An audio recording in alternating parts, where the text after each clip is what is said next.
The radical.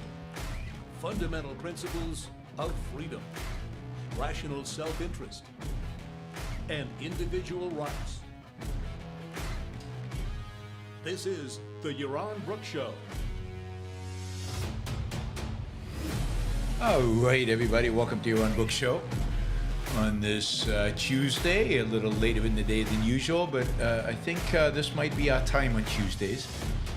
Tuesdays are getting hectic, so 3:30 is probably going to be my time. 2:30 Eastern time is probably going to be the time for our Tuesday shows moving forward. Reminder quickly, tonight I will be interviewing Don Watkins. So Don Watkins will be in the show tonight. We'll be talking about current events, analyzing current events, how to do that. We'll talk about some of the courses at ARU. We'll talk about OCON. We'll take your questions. You can ask him about effective egoism. You can ask him about why not all human life is a value. I think that was a post that he did like yesterday, pretty controversial stuff. So yes, Michigan Don, as Jennifer calls him, will be on the show tonight. It should be a lot of fun. So join us 7 p.m. East Coast time. There'll be, we'll take questions on pretty much everything. So join us then. All right, let's see. Jump right in. I think the biggest story right now is everybody's kind of on pins and needles. Everybody's in suspense about what the Biden administration will choose to do with regard to responding to the death of the 3 soldiers over the weekend in their base in Jordan, attacked by a drone attack by Iranian connected militias. The Biden administration has said that they will hold Iran responsible, but they've also said, and they've been very clear, and they've gone out of their way to say that they do not want to expand the conflict. They don't want to turn this into a war. They don't want to go to war with Iran. Please, no war.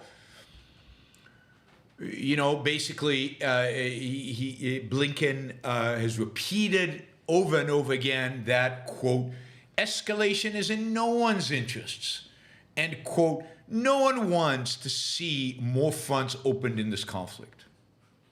Well, I want to call BS on the Biden administration. Escalation is in the United States' interest. Opening up another front in this conflict is necessary because that front is already open. Iran is clearly the aggressor across multiple fronts. It was the funder, motivator, inspirer, and giver of, I think, permission for Hezbollah, for Hamas to do what they did on October 7th. It is responsible for what is going on in Gaza right now. And to some extent, you could argue that the blood of Israeli soldiers, but also the blood of Palestinian civilians is on Iran, the Iranian regime. Iran is responsible for the Houthis attacking civilian ships, carrying civilian cargo through the Red Sea and blocking the sea lanes and obstructing trade. The Houthis are Iran's responsibility. Put aside the horror and the damage and the destruction that the Houthis have inflicted on Yemen, their own country itself. Iran's responsibility. That's a front. That's an Iranian front. What are we doing about it? Israel's doing something about Hamas, but not much about the Houthis. Hezbollah would not be attacking Israel almost on a daily basis without approval from Iran. Iran has already opened another front with Israel on the northern border. And Israel so far is doing a tit for tat, tit for tat, tit for tat, tit for tat, which is what Blinken is basically suggesting the United States do. And Iran has launched a systematic attacks on U.S. bases in Iraq, Syria, and Jordan. And whether, again, you think the United States should be in Iraq, Syria, Jordan or not, Iran has no sovereignty there. Iran is not responsible for kicking the Americans out. Iran should not be the one launching attacks. Iran is at a state of war with the United States. So You don't want to escalate. Iran is escalating all the time. The only reason only 3 Americans have been killed so far is because the anti-air defenses of the America is pretty good, and because of our intelligence, primarily satellite intelligence, we get notified in advance when they're going to attack, and people hide in bunkers. But Iranian intent is to kill lots of Americans, not just 3. And Iran is only going to escalate more the weaker we appear. Iran will only do more if the United States does not respond, does not do anything. Now, Biden will respond. But it'll be the same response as we've gotten for the last 40 years. A few missiles into some deserted warehouses, or taking out a few particular weapons sites or something like that. God forbid, make sure you don't kill anybody. Maybe they'll kill an Iranian Republican guard here or there. It's going to be weak. Blinken is basic. He's saying it's weak. We don't want, please, Iranians, whatever we do right now, realize we do not want to escalate. Please remember, we don't want to open another front in this war. He is signaling. So just don't take anything we do right now as too seriously, please. We have to respond, because it's like the tit for tat thing, and American public, they're kind of pissed off that 3 American soldiers died. So we have to do something. But don't take it too seriously, Iranians. Please, Iranians, we beg. Really pathetic. Pathetic. Yeah, one of Freeman says, watch the recent Nikki Haley interviews on the subject. Nikki Haley is by far the best politician I've heard on these issues. Again, she has her problems, but and the main one was the stupid anonymity privacy issue on the internet. But in terms of dealing with Iran, she is by far the best politician on this issue. She should be the Republican nominee. She should be the next president of the United States. And maybe because of all those shoulds, she will not. I mean, American people are not in a mood to actually elect somebody with leadership skills, are not in the mood to actually elect somebody who would actually confront our enemies and actually deal with them. They're in the mood of hunkering down and sticking their head very, very, very deep into a pile of shit. Well, into a pile of sand, but in this case, given who they're going to elect, it's a pile of shit.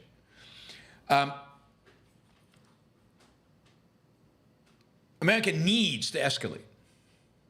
The Iranian threat needs to be dealt with. It needs to be dealt with in a way that's unequivocal. It needs to be dealt with in the way that the message the United States is sending cannot be questioned. It needs to be dealt with so that the Iranians will never attack an American again. That's how it needs to be dealt with. It won't be dealt with like that, which means the entire leadership infrastructure of Iran needs to be taken out. Every single location in which the United States believes that there's nuclear development, nuclear weapon development should be destroyed. Every single factory that is building a drone should be taken out. And here I include factories and nuclear facilities that are in populated areas. The Iranian National, what do you call it, Guard, Republican Guard, needs to be destroyed. Its leadership taken out. And that would be enough, right? And no troops on the ground. Don't need troops on the ground. There's an excellent article today by Elliot Cohen in the Atlantic magazine. And it basically states a truth, a absolute truth, and that is that Iran cannot be conciliated. That is the title of the article. America's segmented, limited, and naive policy towards Iran continues to fail. The U.S. needs to try something new, and to try something new is to destroy this regime. since 2003, as he points out, the Iranians have worked diligently to attack American forces in Iraq. Their weapons have killed Americans. Their proxies have killed Americans. Their Revolutionary Guard, it's not, I keep calling them the Iraqi Republican Guard, it's Revolutionary Guard, the Iranian Revolutionary Guard coordinates all these efforts to attack Americans, to kill Americans, to destroy American facilities, and to thwart American efforts in the Middle East. And that needs to be ended. And the only way to end that is not through negotiation. It is through military action. Let me just say, the Biden administration, as we speak, through back channels, continues to try to negotiate a deal with the Iranians. As we'll bomb Iran, they will continue to negotiate. And most of the Iranian team in the Biden administration are former Obama team that negotiated the first horrible deal. And they are trying to negotiate another deal now. If you listen to Bolton, and Bolton is being asked, what would Trump do about Iran? And Bolton's argument, again, Bolton had a deep experience with Trump on all these issues. Bolton is saying Trump would try to negotiate a deal. He would try to show that he can cut a better deal. Trump would not destroy the Iranian regime. He would not respond any more aggressively than probably Biden is going to. He would just try to cut a deal, just a different deal, his kind of deal. He's the deal maker. Remember, he's the guy who ran to North Korea to meet with its leader rather than confront him. He's the guy who trusts Putin more than he trusts American intelligence agencies.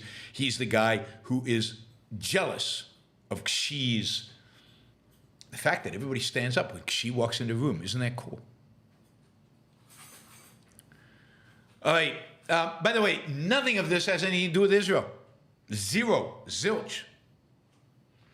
And everything to do with American self-interest. This crisis started in 1979 when Ayatollah Khomeini took over Iran. That had nothing to do with Israel. The hostages in the American embassy had nothing to do with Israel.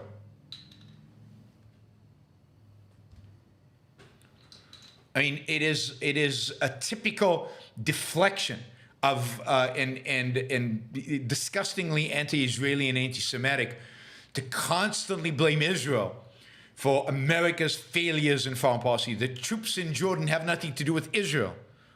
The invasion of Iraq, as wrong as it was and as stupid as it was, had nothing to do with Israel. 9/11 was not Israel's fault.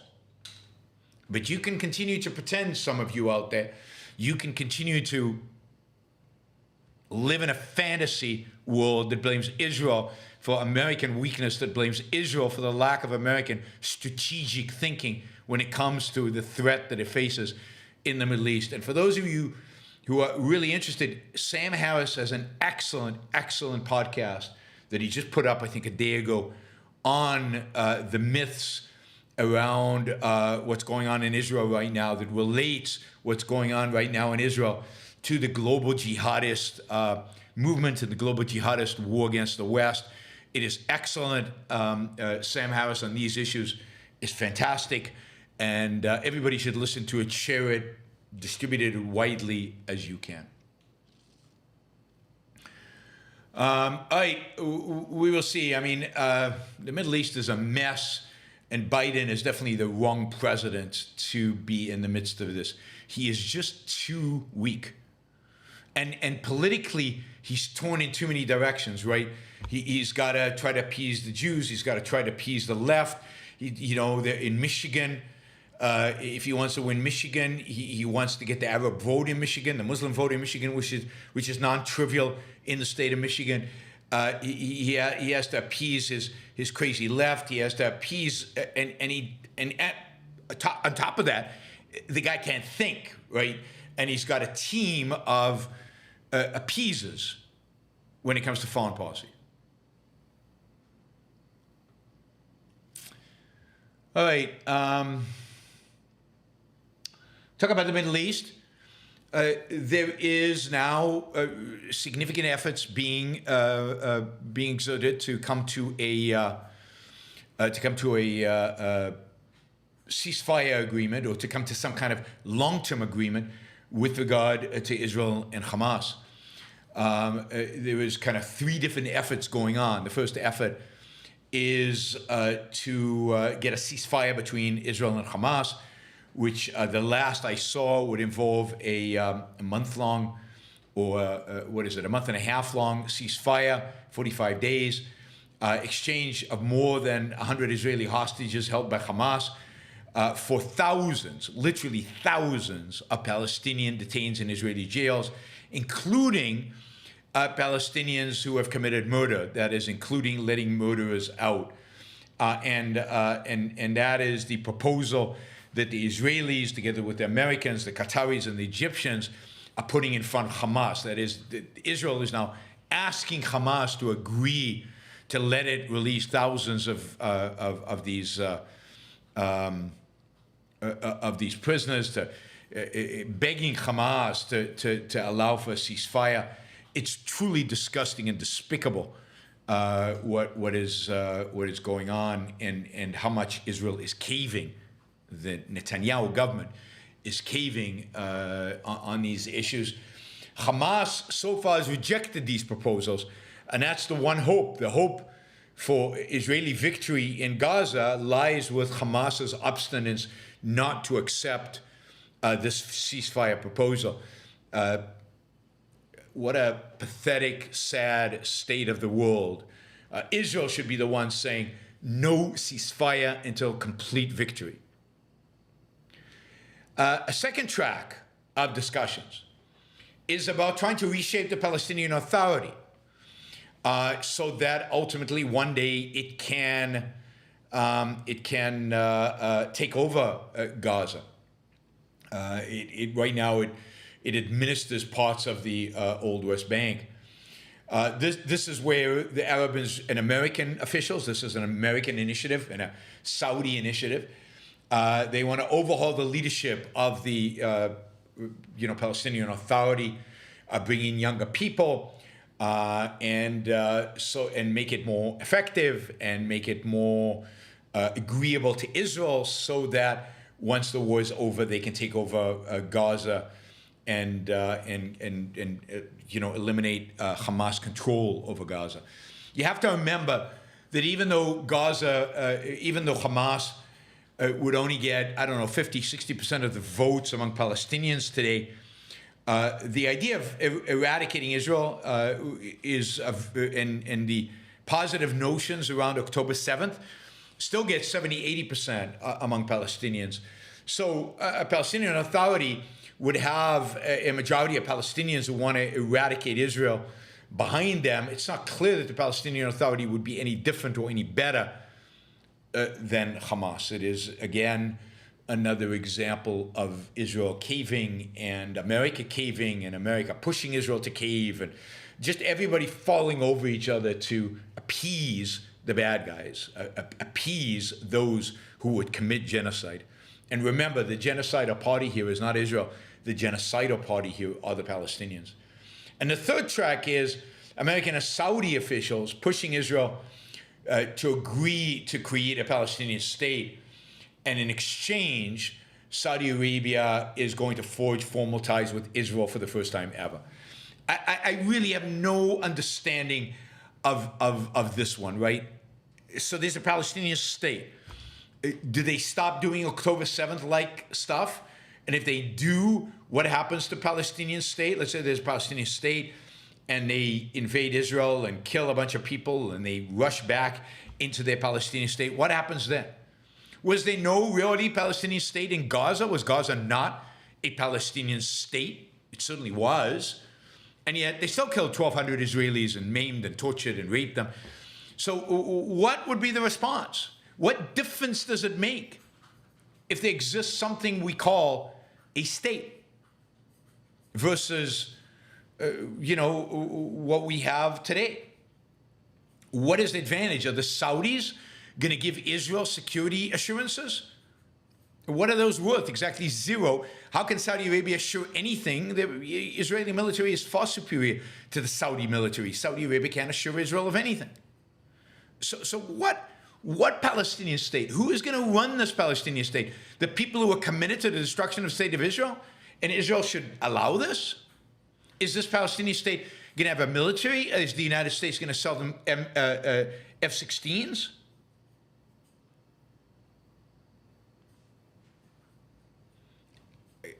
Ludicrous, insane, stupid, delusional, evasive.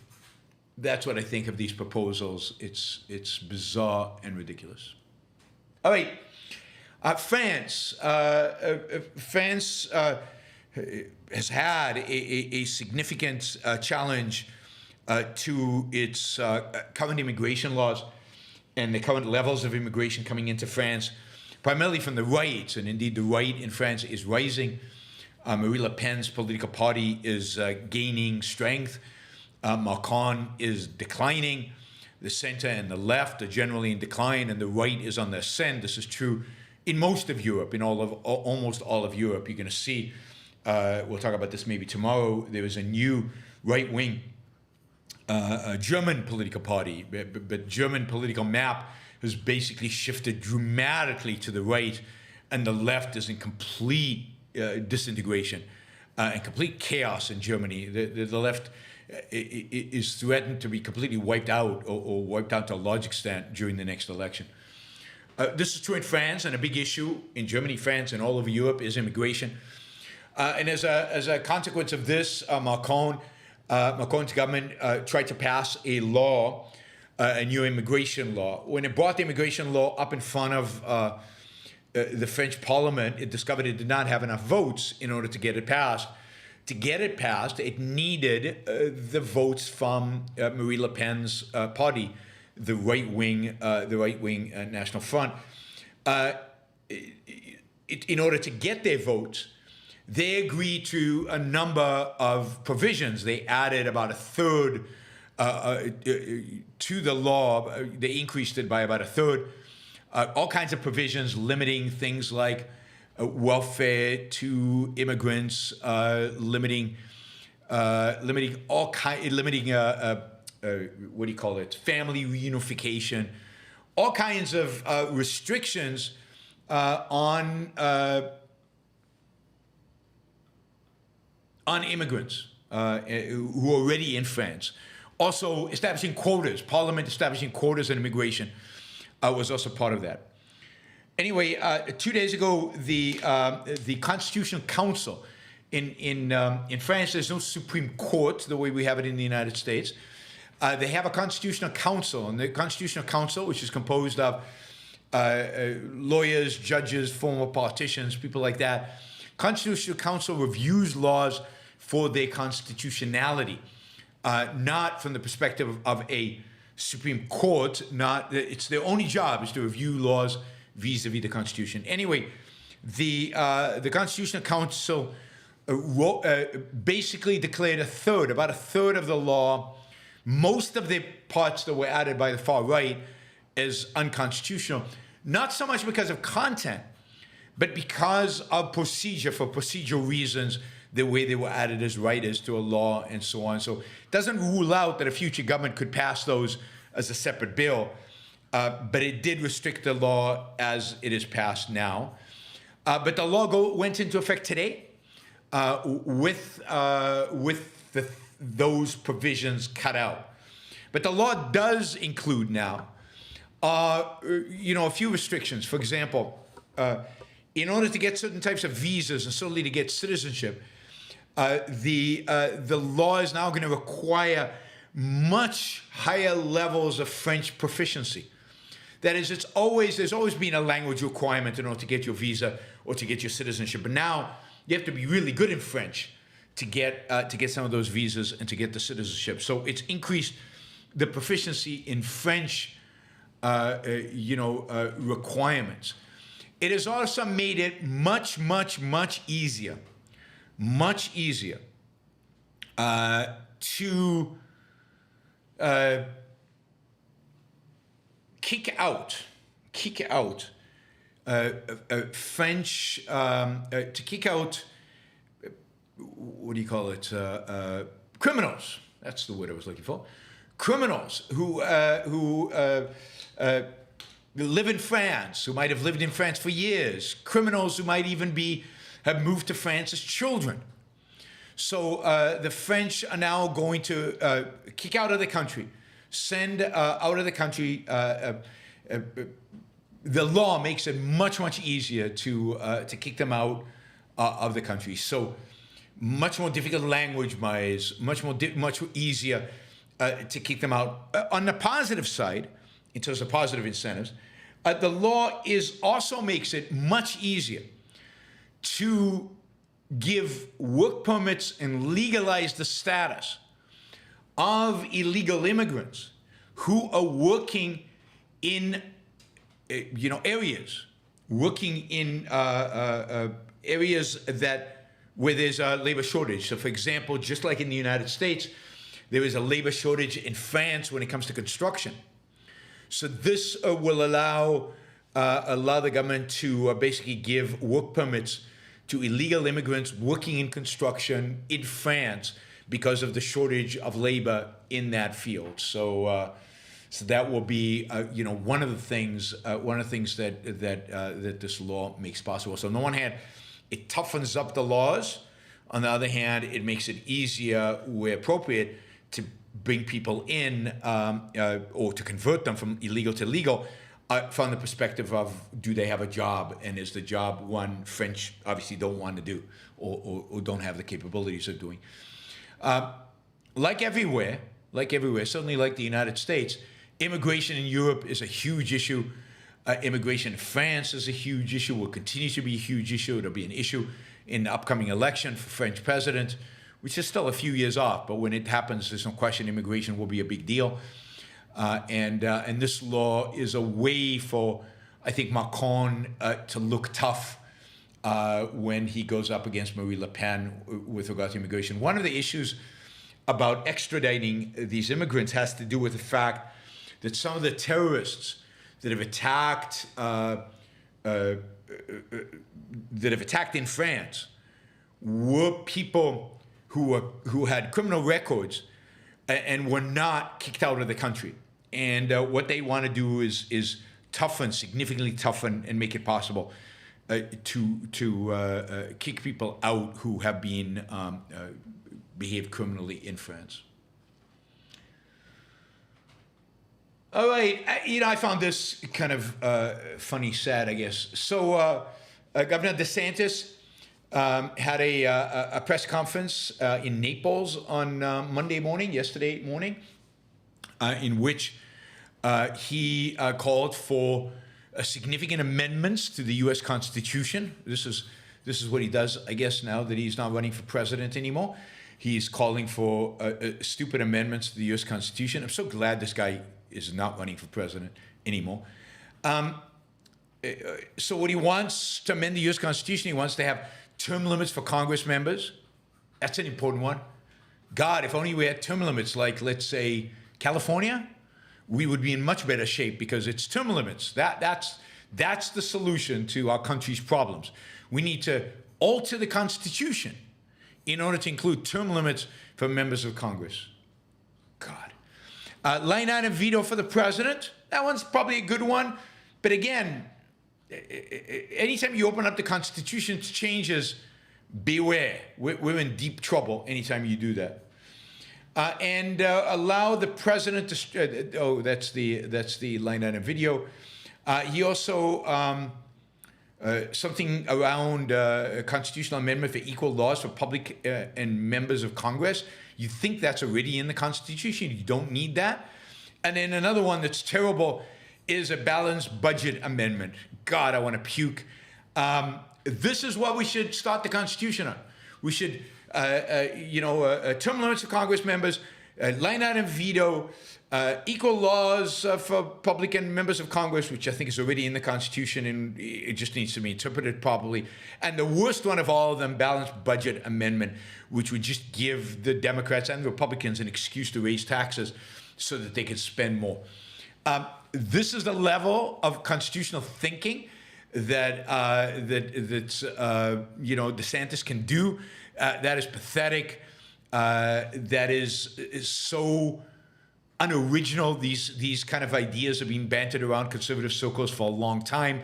None of them is particularly good. None of them would change anything. The only one there that has any value is the line item veto. And again, that exists in places like California, doesn't do anything. I don't know if I don't know if line item veto exists in California, but the term limits exist in California and has done nothing to save California from the left. This is the kind of lame conservative stuff that's mindless, that's not interesting. This is the exact opposite of a Millet, right? Exact opposite of somebody with some radical ideas of the new, something dramatic, something to really shift the country's direction. I don't know, a separation of state from certain parts of the economy at the very least, right? Something interesting, something dramatic. This is like, what did Trump call him pea-brained? But this is pea-brained. All right, finally, exciting. Neuralink. Neuralink is Elon Musk's company that implants chips in your brain to allow the government to control you. No. Sorry, that's not what they do. The idea is to implant chips in your brain, and the chip will be able to, in a sense, read your mind and turn that into actions in the real world. That is, turn your thoughts, turn your what you want to do into a reality. And this is primarily for the purpose of people like a paraplegic who can't use their limbs, because of, let's say, a spinal cord injury. This would allow them to use the limbs, in a sense, in some way bypassing the spinal cord. Right now, what they're trying to do is, the idea is that they put a chip in your brain and you will be able to operate a computer or a smartphone by simply thinking that you want to operate a computer or a smartphone, right? So, the intention would be, again, the chip would read your mind and then execute in the real world. Well, for the first time ever, they've actually implanted a chip in a patient's brain. They did this, I think it was last week, and they have been looking for a volunteer, and they found one. The volunteer is a paraplegic. They implanted the chip inside the brain. Supposedly the surgery went fine, no complications from the surgery. The chip is in there. It's monitoring. They've already picked up the chip's ability to monitor the brain activity and to monitor neuron activity, which is, again, super exciting. All this is super exciting. And we will see what happens beyond this. They've already demonstrated this on a monkey brain, on a chip, on a monkey who was able to move a computer cursor around with only his brain, right? So it might be possible in humans, right? It might be possible in humans. So the tests are here. We are. This is, I think revolutionary in many respects, and let's see what happens. I mean, it's exciting. The Food and Drug Administration approved the Neuralink for human trials last May, and they've already implanted one chip in one human being. Let's see what happens. I think super unbelievably cool. I mean, I think this is the ultimate in the end, is, the computer will be inside your brain. It'll be interesting if the communication is two-way. Right now, the chip can read the neurons and can therefore affect the external world. Can then you put inside the chip something that then feeds to your body and allows you to use the limbs in ways that you couldn't because you're paraplegic? So go Elon Musk. I'm with Elon on this. I think it's exciting and thrilling, and very much hope that his optimism with regard to this actually pans out. All right, that is our content. The content I have. So reminder quickly that the show is funded through the support of people like you, like John and Alexis, who've got questions on board there. And you can, if you're watching live, you can support the show with a super chat question. It's that way you also get to shape the direction of the show, and you can also support the show with a sticker. That's just money without a question. And finally, you can support the show monthly through Patreon or YaronBrookShow.com/membership, which is using PayPal to support this show. All right. Let's take the super chat question. We don't have a lot of them, so this might be a short show, which is fine. But if you have a question, now's the opportunity to ask. John says, thanks for reviewing Coherence. The ending was disappointing to me too. It was a fun ride that I thought was making a very real point about villainizing the other and not being able to fix problems by dwelling on the past. Ending dropped the ball. Yeah, and I think there was too much of playing this gimmick of the multiverse, which is confusing, and you spend most of the time there, and I think the rest of the message about the villainizing the other and kind of realizing how ignorant you were, that gets shuttered to the side because so much of the focus is on kind of the multiverse dilemma that is created. So thanks, John. Thanks for sponsoring that movie. Really, really appreciate it. All right, Charlie, thank you for the $20 as a sticker. Jonathan, thank you. Vadim, thank you. Mary Aline, thank you. Sylvanas, thank you. Zach T, thank you. All right, we're about, we've got 3 questions. If you want to ask a question, you got to do it now. Otherwise, the show will be over. Alexis asks, anything you would advise me to do to prepare for the Amsterdam March conference? I mean, there will actually be some assignments, some essays to read before the conference. So stay tuned for that. I don't have the program yet finalized, but I do think that there will be some good readings to have before the conference. The conference in Amsterdam and in Austin are going to be a lot more interactive than past conferences. There's going to be breakout sessions with smaller groups. There's going to be a lot more classroom style rather than just lecturing. And there's going to be really an attempt to dive deep into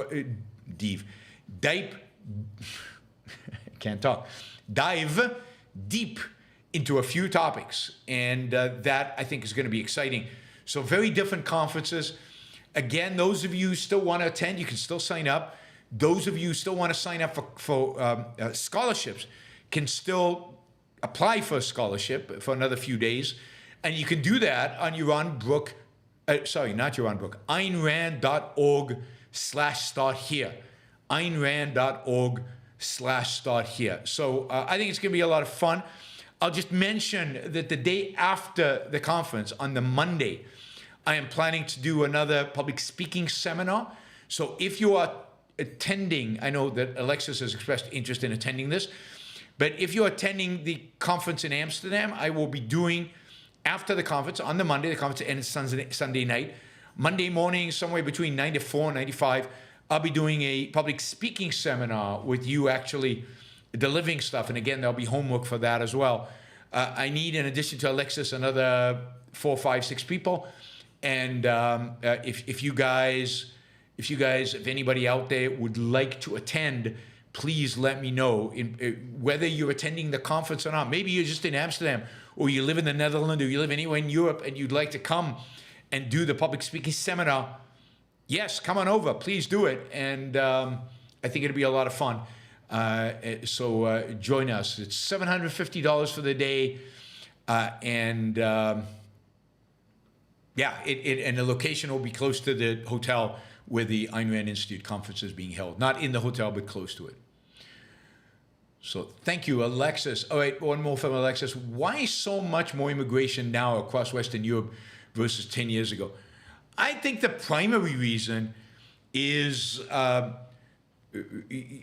growth in population in Africa and in the Middle East. The reality of the conflicts in the Middle East and the lack of resolution of those conflicts in the Middle East that have resulted in people just wanting to leave and not wanting to be in their hometowns, all the way out to Afghanistan and so on, and certainly in Africa, Northern Africa, but primarily Sub-Saharan Africa.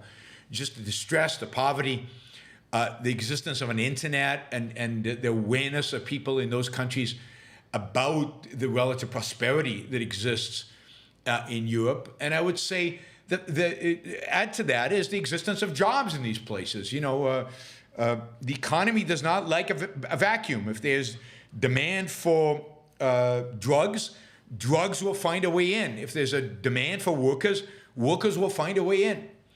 And I think the aging population in Europe, the fact that Europe is fast, is aging very, very fast, is creating real opportunities for young people all over the world to go to Europe and take the jobs that used to be had by Europeans, but are now those Europeans are retiring, and somebody is going to have to do the work and pay the taxes to fund all the social programs that have been promised old people. We generally live in a world in which all of our lives are mortgaged to old people. That's true in America, that's true in Europe. Social Security, Medicare, and their equivalent in Europe, basically all programs geared towards the elderly. And we are fine, I've been saying this for 2 decades now, we are fine with sacrificing the young to the old. And that's what we continue to do. Since we don't have a lot of young, we replenish those young by bringing in immigrants. So if there were no jobs in Europe for these people, they wouldn't come. And if life in their countries was great, they wouldn't come. But life in their countries sucks. It's always sucked, but there are a lot of them now. Because life expectancy has increased, child mortality has decreased, death at childbirth has decreased. So the population of Africa is exploding, and they're looking for places. And to some extent, the same is true in Latin America, although in Latin America, it's primarily just the poverty and the sharp difference in America, and the fact that in America, more even than Europe, because the American economy is doing so much better than the European economy, there are tons of jobs in America, and these immigrants know it. They know their jobs, and therefore they're willing to come. Wanda Freeman says elder care workers, huge demand for elder care workers all over Europe, all over the United States, and no local people who want to do it. So you can either have legal immigration to cover those, and that is done to minimal extent, or you can have illegals do it, and that's what's happening, particularly in the United States. So I think that's why. It's the lack of jobs and the lack of people to do the jobs, and the state of the culture and the economy in these countries in Africa and the Middle East. Thank you, Alexis. All right, Sylvanos, $50, really appreciate it. Whoa, excited to see progress in Neuralink. If the day comes when people can talk through the implant without speaking, do you think it will yield better communication in society? Oh, God. No, I don't think the problem is that we don't speak up, or the problem is we were shy to verbalize it in like this. I just don't, I don't think that's the problem. The problem is our fundamental philosophies, our ideas that we hold, and I don't think Neuralink solves that one. So I don't see it as solving that particular problem. What I do see is it just making our lives so much more efficient, because we don't have to deal as much with the physical world out there directly, physically. We can use our minds to directly control what happens in the physical world. For example, our brain can be connected to the Wi-Fi system. Now, I don't know if this is possible yet, but theoretically, our brain could be connected to the Wi-Fi system. We could turn on our television just by thinking, I want to turn the TV on, right? And we don't even have to say it. If you think about the potential applications of this, I can't think of, my sense is the gazillion applications for this that we haven't even thought of. This is one of those technologies that just changes the world in dramatic fashion. Shahzad, I want cybernetic eyes with telescopic, microscopic night vision and heads-up display. No more glasses. Hopefully that will happen soon. It exists already, Shahzad. It exists. My business partner, Robert Hendershot, who you might know from Ingenuism, he's had basically the lens in his eye replaced. He used to have to wear glasses and different glasses and thick glasses and couldn't see anything. And he's basically had the lens of his eye replaced by a little robot. It's a robotic lens. It's a robotic lens that responds to stimuli from the nerves and the muscles in the eye and acts like a human lens, like a biological lens. No glasses, no reading glasses, no long distance glasses, no glasses at all.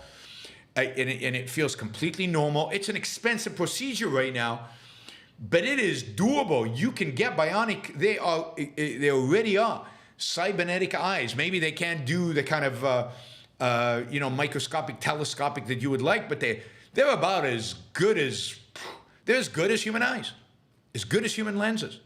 It is unbelievably cool. The science behind it, the technology behind it, the ability to do that, to put you asleep a little bit, and they go in and they take out your lenses and they put this in, and within days you're seeing perfectly. 20/20 vision across the entire field of vision. You can see sharply, and somebody who his whole life has worn glasses and struggled with eyesight and all of that, got rid of all of that.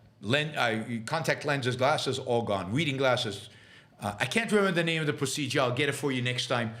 But it just look it up. Artificial, bionic, cybernetic, whatever you want to call it, lenses for the eyes. You will find it. It is super nifty, super cool. Savannah says, will you get an implant if it's feasible? An implant where? Oh, in the brain? I want an implant. I want RAM. In other words, I want memory implants. I want my memories to be stored in an implant because I can't remember anything. And I don't remember anything. So it'd be nice if I could access a RAM that had all my memories in it automatically. I mean, that would be super cool. It would also solve maybe some of the problems with all kinds of dementia problems, right? Is if you just had it in, if you just had your memories in RAM. So yes, if they could do, under certain circumstances, I would have the implant. I do worry about implants. My biggest worry about implants is that it is potentially a tool by which the government could in some distant future control you. I have a lot of DHA in my food. I eat a ton of omega-3s, so that's not the problem. And I wish health problems and aging problems and all these things were cured by one supplement you took and it all went away. It's much more difficult, much more complex, much harder. I've looked into it, I study it, and I take my fish oil because of it, but it's just not enough. The brain ages just like every other part of the body ages, and just like it's more difficult for me to recover from a workout, no matter how much protein I take, no matter what vitamins I take, no matter what supplements I take, it's the brain struggles. I've never had a good memory, even as a child and an adult. I've never had a good memory. Salmon is good. I eat a lot of sardines, but I also take supplements on top of all that. And I watch the anti-aging literature because if they come up with something that can reverse aging, I'm in. I'm absolutely in. So, excited about the possibility of reversing aging or at least shutting it down. That would be cool. Kabutal, does that prove that consciousness is a product of the brain? Yeah, I mean, we all, I think, know that consciousness is a product of the brain. It doesn't mean it is the brain. It does mean it's a product of the brain. It's some outcome of the brain. And maybe the brain and something else that we don't know of, but there's, of course, a direct relationship between the brain and consciousness. I don't think anybody in objectivism ever questioned that. Andrew says, I hate the way the right talks about immigrants. The majority are workers. the tiny minority drug and disease carriers to switch that as xenophobic. Absolutely. And yeah, I mean, the whole way in which they talk about immigrants is disgusting. Absolutely disgusting. It's despicable. And yeah, but that's who we have. All right, finally, we have Justin who says, I still support Bibi. Good for you. This is why Israel's in the situation it is. This is why October 7th happened. It's because people stuck with Bibi no matter what. However many times he proved himself to be incompetent, however many times he proved himself to be weak, however many times he proved himself not to have the defense of Israel as a primary in his mind, however times he divided Israel, people still voted for him, people still supported him. That is the kind of mindless support that brought Israel to the state it's in today. And of course, that's the kind of mindless support that so many people also apply to Donald Trump. And we all are suffering the consequence of all that. All right. Thanks, everybody. Tonight, 7 p.m. East Coast time, I'll be interviewing Don Watkins, or we'll be more, I think we'll have a chat. I think we're going to have a discussion about a bunch of different things. I hope you join us. I hope you bring a lot of questions on a lot of different issues. We'll talk about what basically you guys want to talk about. As you know, Don is great and he's smart. He is interesting. And there's a wide array of things we are going to talk about. All right, everybody. See you tonight, 7 p.m. Talk then. Bye.